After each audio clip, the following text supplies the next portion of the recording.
You're not going to believe this. You're not going to believe this. With a system that is absolutely stagnant as to justice involving Jeffrey Epstein and Ghislaine Maxwell, where the government is like pulling teeth to have them do anything regarding cases with victims screaming for retribution, for vindication, and for justice. We've got this case now, which is unbelievable. Listen to this. The LA County Sheriff's Department has announced a new investigation into none other than Sean Diddy Combs, this time for an alleged sexual battery. Got to watch the YouTube language here. From 5 years ago.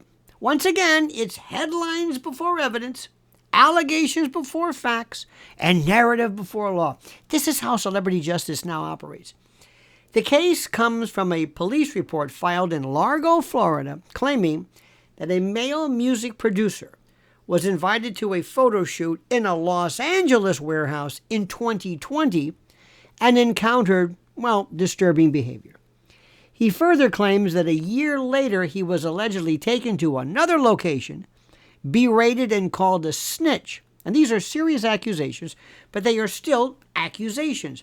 Yet before the ink is dry, media outlets are gladly shaping the storyline as though guilt is already established. Now, here is where we have to pause and bring back the forgotten principle of the modern justice system.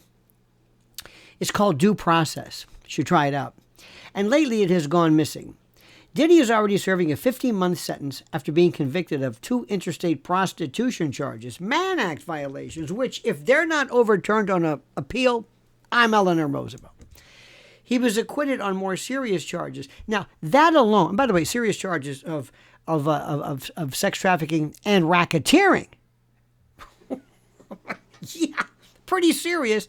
Now, that alone proves that the system can weigh evidence and contradict a prosecution narrative. Now, acquittal is inconvenient for media, so it often gets mentioned in passing or ignored entirely.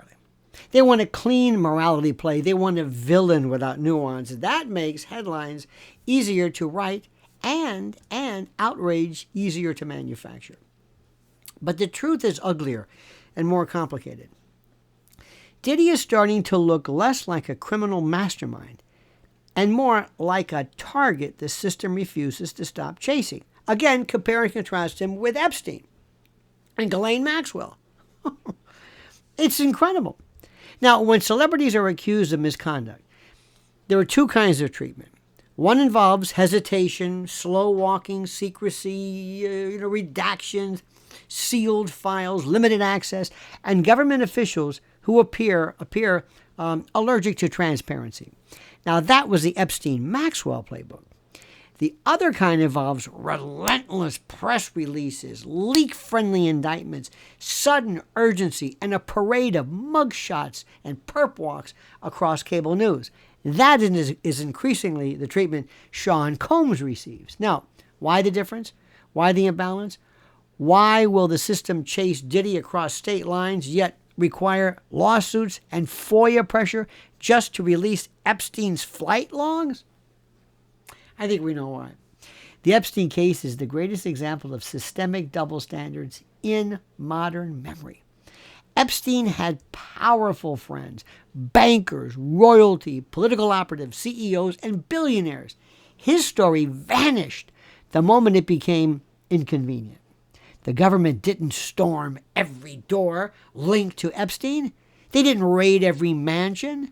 They didn't launch fresh investigations every time a rumor surfaced. No. Instead, we saw agencies dragging their feet, legal roadblocks at every turn, and files that needed court orders just to be acknowledged.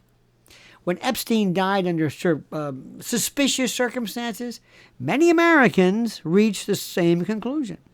Protect the elites and silence the truth. Yeah, that's right. Compare that with Diddy, where every accusation pops up like a fresh invitation to pile on. The pursuit does not slow, it accelerates. And there's another question few dare to ask. If Hollywood and political elites celebrated Diddy for 3 decades, Who else knew that? Think about that. Who else? Who else knew what? There is no such thing as the lone monster theory.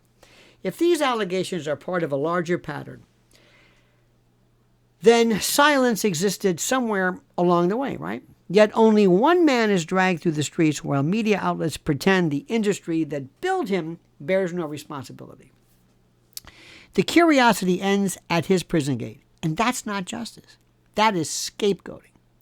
Now, the 2020 allegation was not reported at the time. Okay, it happens.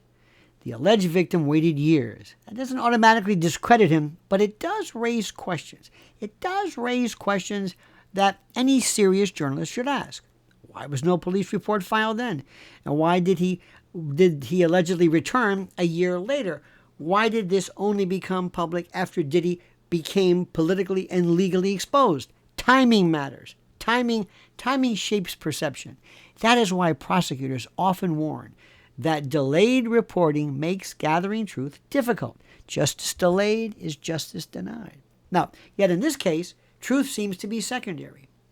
Media outlets happily describe the claims as though they're courtroom findings. They emphasize emotion over forensic. They prefer spectacle over scrutiny. The system gets its villain and a fresh news cycle. Now, Diddy is far from perfect. Yes, we know that. He may well be guilty of many things we don't even know about. He may also not be guilty of the latest claims. That is exactly why America has courts. Trials exist because allegations alone are not enough. Yet the modern method is backwards. Trial by media first, legal proceedings second, reputation destroyed, jury pools poisoned, headlines rewritten, truth buried, guilt just indelibly branded. This is what happens when due process becomes a speed bump instead of a foundation. If Diddy is guilty, the evidence should prove it. Until then, he remains a citizen under the protections of the Constitution of the United States, whether his critics like it or not. Remember, celebrities do not need automatic sympathy, but they deserve the same legal protections as every citizen, as you and I receive. The real danger is precedent. If prosecutors can chase allegations from years ago, and media can convert claims into presumed guilt before investigation concludes, then anyone can become a target the moment they are unpopular. Presumption of innocence cannot be a luxury reserved for people with friends in Washington. It must apply to everyone, even those the internet wants to erase. You know, America once believed that justice was blind. Today, justice peeks through the blindfold and checks trending hashtags. When Epstein was in the spotlight, powerful names went missing completely from the conversation. You know who. When Maxwell was tried, details were heavily redacted. When Diddy's investigated, every detail is amplified. That contrast speaks absolute volumes. It reveals a system more interested in targeting the isolated than exposing the protected. The question is no longer about what Diddy allegedly do or what Diddy did. What Diddy allegedly did. This is tough. It's about what precedent America is willing to accept. Look, the Los Angeles County Sheriff's Department will investigate, as they should. That's their job. Florida authorities will assist. That is appropriate procedure. But the media must restrain itself. They must not hand the country another presumption of guilt. The case should live or die on evidence, not emotional headlines. And if that standard is rejected for one man, it will soon vanish for all. I can't say this enough. The model should be clear. Let the process play out. Ask hard questions. Go ahead. Demand transparency. Challenge narrative. Avoid hysteria. Justice must be measured, not mob-fueled. The alternative is a country where reputations are destroyed before the evidence is even tested. If justice is real, it must apply evenly. Epstein and Maxwell should have been aggressively pursued. Diddy should not be aggressively pursued because they were not. The rule of law is not a lever for selective enforcement.